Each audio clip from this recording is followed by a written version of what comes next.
Why did you click this video? Did the title feel like a secret you were never supposed to know? Stop scrolling and lock in. I like this video and subscribe. Now, if you are serious about changing how women respond to you, right now you think you have to chase, impress, or negotiate. But every time you do, she feels it and she pulls back. She tests you, withdraws, and then chooses someone colder, calmer, and stronger than you. You know that pain in your chest when you realize she is slipping away. The truth is brutal. You don't get what you want from women by asking, convincing, or begging. You get it by holding your frame, making her feel your standards, and being willing to walk away without flinching. That's why 99% of men never reach this level. This video will show you how to cross that line. If you think you're ready to stop being the man who waits for approval and starts being the man she follows, watch until the end. Are you sure you can handle what you'll see next? Point number 1, the silent power shift. When was the last time you walked into a room and felt her attention slip to another man before you even spoke?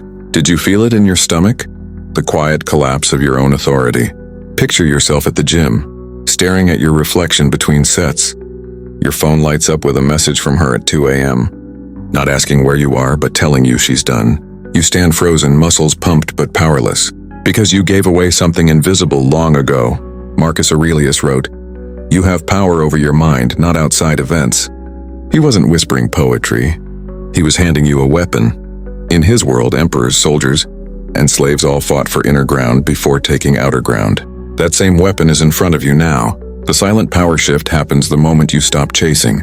It happens when your eyes tell her nothing, when your time and energy are not gifts but standards. In the ancient world, a man held his silence like a blade, revealing nothing until the right moment. Today, that silence is your test. She can feel it across a room or through a screen. You become untouchable by removing the small leaks that give your strength away. Every text sent too soon, every question framed as a plea, every look seeking validation cuts you down. You reverse it by holding space, by breathing slower, by letting her wonder. Train your silence. Are you strong enough to be seen and not explain yourself? In the next section, you'll see how this quiet stance forces hidden tests to surface. You'll see how what feels like rejection is really proof of your new leverage. And you'll understand why every move you make after this point must be deliberate. Point number 2, facing her hidden tests. When she leans back, looks at you, and drops a question that cuts, do you know what she's really doing? When she cancels last minute or flirts with another man in front of you, do you see the pattern or take the bait? Picture yourself alone in your apartment at midnight. Your phone shows her typing, stopping, typing again. The air feels heavy. You scroll her social media and see the picture she just posted, angled to provoke you. Your pulse rises, but you say nothing. Seneca wrote, "If you would conquer all, conquer yourself first." In Rome, men in power were tested by whispers, rumors, and betrayals to see if their core would break. The ones who passed became legends. The ones who failed were forgotten or destroyed. That same dynamic lives in every modern relationship. Her hidden tests are not accidents. They reveal where your center ends and your panic begins. They are signals probing the edges of your control. If you react with anger or pleading, you surrender the ground she's mapping. You win these moments by breathing slower, by answering with calm eyes or silence, by choosing not to chase the small hooks that demand instant reaction. This is not cruelty. It is mastery over impulse. When you stay still, her test collapses under its own weight, and respect rises in its place. Hold your ground. Are you prepared to lose her rather than lose yourself? In the next section, you'll see how to erase the need that drives weak reactions.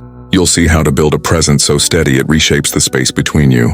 And you'll start to understand how to command desire without speaking. Point number 3, breaking the need for approval. When was the last time you said yes just to keep her close? When was the last time you swallowed your own truth because you feared she would leave? Every time you do that, you cut away a piece of yourself. Picture sitting in your car outside her place, hands gripping the wheel, heart pounding, scrolling through old texts to find proof she still cares. You feel smaller, weaker, trapped in a loop of waiting for her validation. That's the cage most men never escape. Epictetus wrote, "Freedom is the only worthy goal in life." In the ancient world, men who lived for applause were slaves even with crowns on their heads. The Stoics knew that the moment you hand another person your self-respect, you stop existing as a full man. The same is true today, whether it's a throne or a dating app. Breaking the need for approval means stripping away the rituals of begging. It means no longer designing your moves to get a reaction. It means doing the hard thing when no one claps. It means letting silence answer her tests instead of performing. You practice it by refusing the quick fix, by holding your ground in conversation, by building a life so heavy with your own purpose that her opinion can't tilt it. Approval becomes a byproduct, not a need. Stand without applause. Are you ready to be invisible until your reality speaks louder than her validation?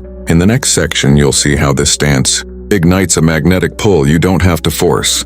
You'll learn how to command desire without saying a word, and you'll feel the shift when she starts following your lead. Point number 4. Commanding desire without words. When she looks at you across a room, does she feel drawn in or does she feel your hunger reaching out?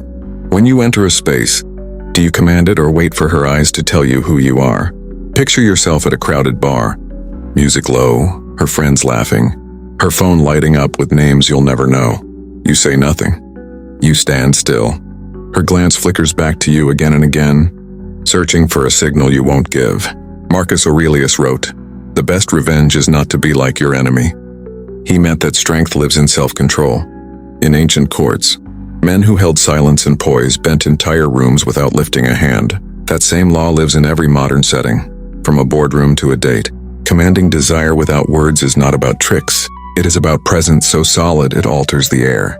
Your posture, your breathing, your eye contact, your willingness to walk away without flinch or apology. She reads it before you speak.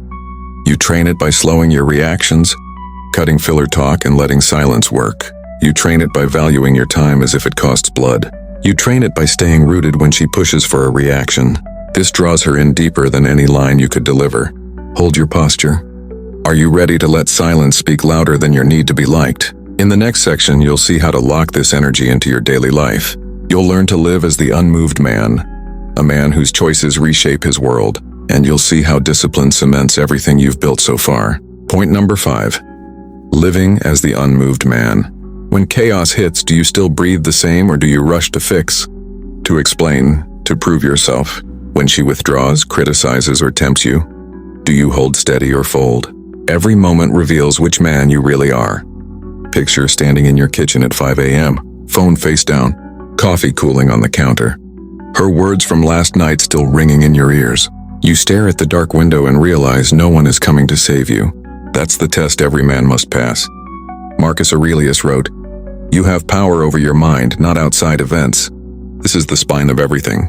In the ancient world, warriors and rulers practiced stillness before battle. They knew storms will come and leave, but the unmoved man outlasts them. Today, your battlefield is a text message, a meeting, a betrayal, a temptation. Living as the unmoved man means ending the loop of overreaction. It means choosing presence over panic. It means carrying standards into every room, every conversation, every silence. She senses it, bosses sense it, strangers sense it. This stillness is not emptiness, it is control. You build it by cutting drama at its root, by waking early, training your body, and not announcing your every move, by treating your attention as currency, by refusing to argue with chaos. The world starts to orbit you differently when you do. Stand like stone inside the storm. Are you prepared to lose approval, comfort, and noise to become immovable? In the next chapter, you'll see how this final shift locks every previous lesson into one frame. You'll learn how to operate from a level of quiet, command that makes tests dissolve and desire, rise without effort, and you'll feel the weight of living a code that no one can shake. What we've just gone through together is more than tips or tricks. It's a shift in how you see yourself, how you hold your ground, and how you move through the world. Every section of this video has been about one thing: you building a core so solid that no test, no rejection, and no chaos can pull you off center. If something here hit you, hold on to it, apply it. Watch how the people around you start to respond differently when you stand firm. That's the real proof of this work. Thank you for spending your time here with me. This channel exists because of men like you who show up ready to learn, grow, and build. You're part of a community that values discipline and clarity, and I'm glad you're in it. If you found value in this video, consider subscribing and liking it.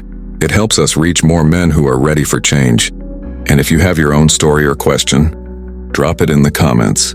I read as many as I can. With that said, thanks for watching, and until next time.